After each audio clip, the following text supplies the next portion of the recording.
But our second guest tonight now extends that warning to our most beloved of all pets, cats and dogs and turtles and anything else.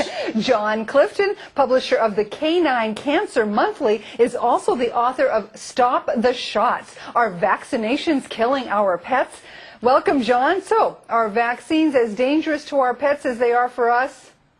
Well, yes. What you were just saying about the swine flu vaccine, that the public is being kept in the dark, really struck a chord with me when I just heard that. The whole public, in terms of pet owners, is also being kept in the dark. And part of it is their own fault, because they're not educating themselves. I always say there's two kinds of pet owners. There's Group A knows the benefits and risks of vaccines. They have minimized or eliminated vaccines, whatever choice they've made for themselves, but they've done it intelligently and they know the story. Group B knows very little. All they know is you give something, you give a vaccine for a certain disease and you don't get that disease. And unfortunately, Group B is many, many times larger than Group A, and we're trying desperately to get the message out. I get so many heartbreaking notes and letters and emails from people who had the most unfortunate experiences you can imagine from vaccines with their pets, their dogs and their cats. You just sent me one yesterday. It just isn't getting out. So I must say I really appreciate this opportunity to be with you both right now to talk about this topic. It's very, very important for anybody who owns a pet. John, I think one of the big problems, and I hate to slam veterinarians, but you know, here you have somebody brings their dog in. A vaccine may cost them $5, and they charge $100 to administer it. And I mean, it's a money-making game for them, is it not? I mean, well, yes. Now, I don't want to impugn every single veterinarian. You know, there's good and there's bad, and there's in the middle. But what the public should know is that it's been estimated that 50% of the average veterinarian's intake of funds is from vaccines. So their income is highly dependent on vaccines, and they are not motivated to cut back. Whether they are ethical or not is another question. Many are, some perhaps aren't. But they're not motivated because of this huge profit they make. They might pay a couple dollars for the vaccine and charge you $80 for the visit. You know, so the veterinarians are part of the problem. And the other big problem, of course, is just public awareness and the education of the public to this. Because when anyone goes into veterinarian, they should be already educated. Before they buy a dog or buy a cat, they should already educate themselves on these health concerns relative to vaccines before they go on. I get so many, John, I get so many people that tell me, if I had only read your book, if I had only known, if I had only gone on and done research or whatever before I had my pet, because it's too late now, and they are so sorry.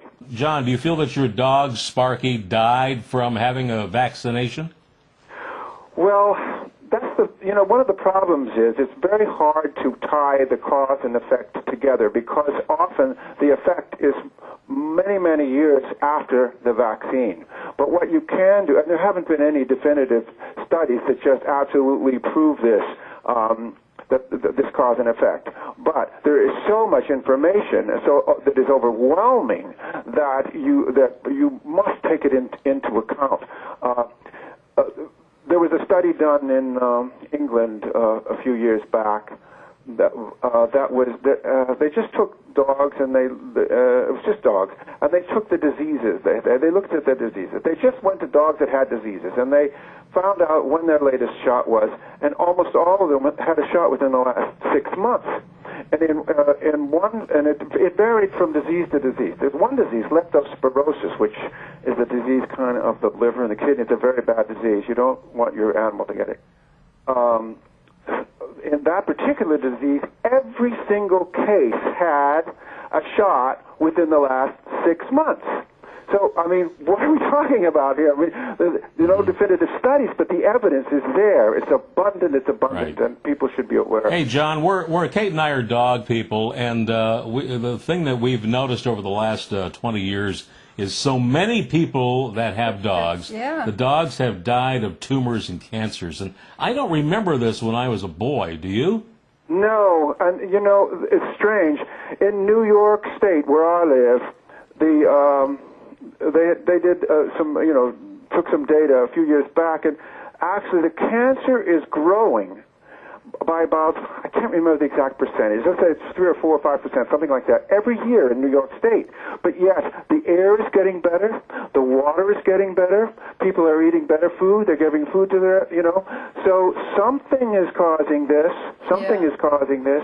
and you better find out what the dangers and the risks and as opposed to the benefits are if you're vaccinating your dog. You must be aware. And it's not just cancer; it's also allergies and many other diseases and problems. And when we come back, we're going to have to go to a commercial break pretty quick here. But when we come back, we want to talk about the other possible diseases, and it's not just dogs; it's cats too. This is John Clifton, and his book is "Stop the Shots: Are Vaccinations Killing Our Pets?"